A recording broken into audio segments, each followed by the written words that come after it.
आज तुमच्याकडे पद नाही कुठलंही, पक्षाचं पद आहे, पण तुम्ही अजून लोकप्रतिनिधी नाही आहात. बघा, काम करायला ही पदच पाहिजे असं नाही.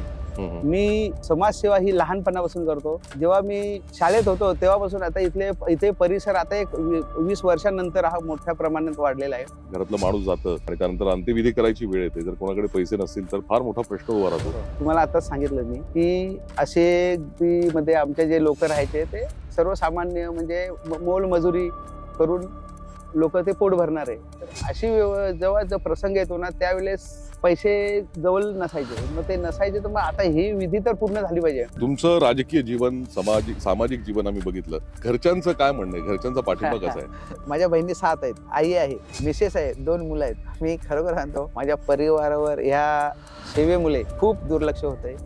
माझ्या आई नेहमी ओरडत असते, अरे राम कशाला तू म्हणजे असं म्हणजे तू परिवाराला एकही टाइम देत नाही. माझी मिसेस या मी 100 वेळा तयाऱ्या केलेल्या आहेत आणि त्या मोडलेल्या आहेत.